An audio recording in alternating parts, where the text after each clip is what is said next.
everyone, and welcome back to my channel. So today I have for you what I wore throughout October 2025. Quite a busy month actually nail wise for October. Have quite a few here to share with you, so I'm just going to jump on in. First up we have this Cadillaca, and this is called I Would Die For You. This is a magnetic polish. I haven't wrote down how many coats I did for this one, unfortunately, but this is, like I say, this is one of their magnetic ones, and I played around with it a bit. This one worked really well actually. I gave it a good shake before I used it. It's a really pretty colour, this sort of black with gold. I think you could probably get away with this as a Christmas one as well, but I felt like it was sort of a nice autumnal / Halloween colour. So that was I Would Die For You by Cadillaca. Next up we have Moonshine Manny. This one is an older one, I think.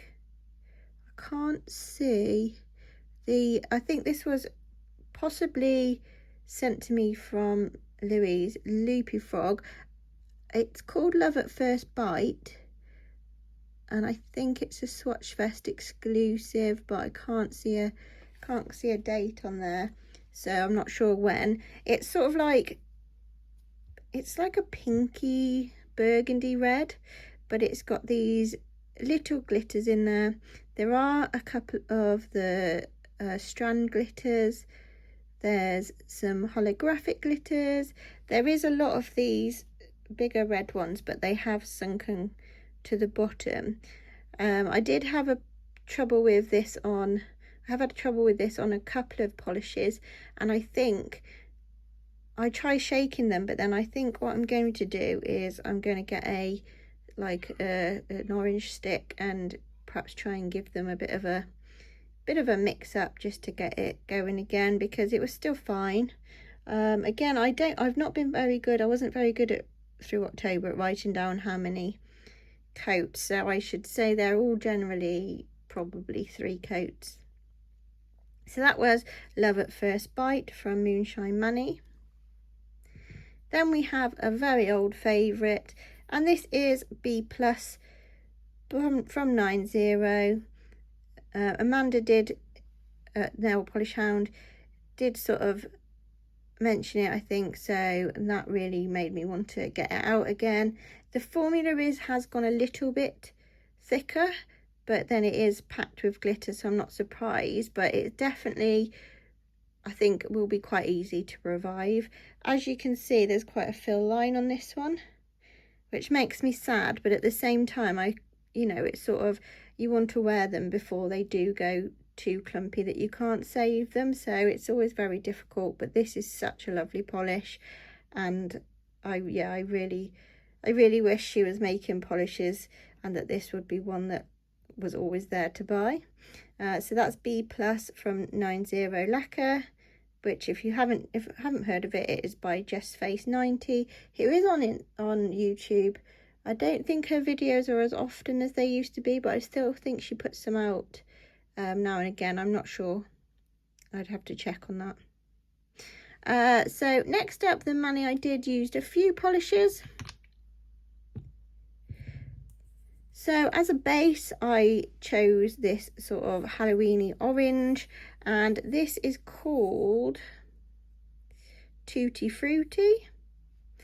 This is from IDC Colour Makeup, and this was one that I got when I was abroad, so I don't know if this is something, that's available over here. It's obviously got the popular OPI style bottle shape. And like I say, it's just a very nice orange polish that I used as a base. I have used this one a few times actually. Then I wanted to try my new Sally Hansen Insta Dry. This one is called Gorgeous, and it is a glow in the dark. I was a little disappointed with this one. It didn't look quite as good on the nail as I thought it would be. I mean, it's very sheer, so that's hence why I had the base coat. It sort of, you could kind of see the glitters, but then you kind of couldn't. The upside was that it was definitely very good at glowing in the dark. So hit and miss this one. And to join it, I used this Sour Patch Kids Sally Hansen called Hello Queen, which is one of the best Halloween mixes that I've got, with all of those colours in there, the sort of orangey peaches, the blacks, the holographics. This I think could have done with being sponged on because it was a bit sparse, but you know, I know that for next time now, and sometimes you don't always have the time to do that. But I would like to try this one when I'm able to sort of spend a bit more time and sponge it on so that we get a bit more of the glitter out. So that was Hello Queen. And yeah, like I say, those all made this really nice mani together. Next up, I was inspired by Anna Bean on Instagram, who I will tag or put a link to down below in the comments. She did the lovely jelly sandwich using like a purple jelly polish, and I think it was black and white. But anyway, I loved it and I thought I'm gonna have a go. Mine didn't look quite as good because my nails they're only just sort of growing back again after having to cut them down. But I used my Lolly Gloss, and this one is called Purple Pop. I really like this collection. They're definitely really useful if you like a jelly sandwich, and they are pretty on their own as well. And to make my jelly sandwich, I used this one from Colour Show, which it's quite low, but this wasn't, I think this is one I maybe found at a car boot or something, and this is called Chalk Dust, and it's just this black and white sort of glitter there. I think I added in some of this one as well, actually, didn't I? Yeah, I added some of OPI's I'll Tinsel You In, which is like a Christmas name, but I just feel this is more of a Halloween polish. So I did add those two into my jelly sandwich.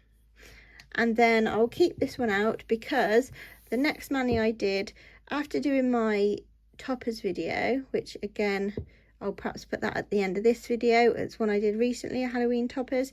I decided to do black nails, and I used this Sister Chic in Paris Nights, and I decided to put this one on top because I thought it looked really nice. And again, it's I'll Tinsel You In from OPI, and it's just this black and white. There is more white, so it did sort of really stand out against the black, so that was a really nice one. I really enjoyed that one. As well as polish, throughout October I did wear some nail wraps. So these are from Lillian Fox, and you can order them, I think they are American or European. You can order them wherever, but they might just take a little bit longer to come. These ones that I had on first were these sort of floral and skull ones with some holographic, and they're quite glitzy. Those were nice. I'm still working on how I put these on and the different shapes of my nails, and I am finding that I'm better cutting them to the shape. So for me, they do take a little bit longer than they probably should do, but it gets a good result, so I don't mind doing that. And these ones were called Dame of Death. And then the second that I wore, haven't got a name on them, but they're these sort of orange and silver glitter with bats on. Again, I did cut them sort of to size for my nails, so I have got quite a few of these left because my nails were so short I could use one wrap for 2 nails. So if you have got short nails, you can, and they are the stick-on wraps. These aren't the ones that are semi-cured. These are all stickers, so you know you can get quite a bit of use out of them, which is great. So that was everything that I wore throughout October. I hope you had a good Halloween. I took my boys trick-or-treating. We had a ghost face and a Jason Voorhees, so that was lots of fun. And they got lots of sweets, which I thought they might have eaten them, but there are still quite a few left. So yeah, so that was all good. So let me know what you wore throughout October, which was your favourite Halloween mani you did. I wish I'd have had a bit more time to do some more Halloween videos, but life has become rather busy with the run up to Christmas, so I'm just trying to film as and when I can. I really appreciate you all being here and subscribing, so please stay with me, and please keep clicking that subscribe button. Don't forget to leave a comment and a thumbs up, and I will see you all next time. Bye.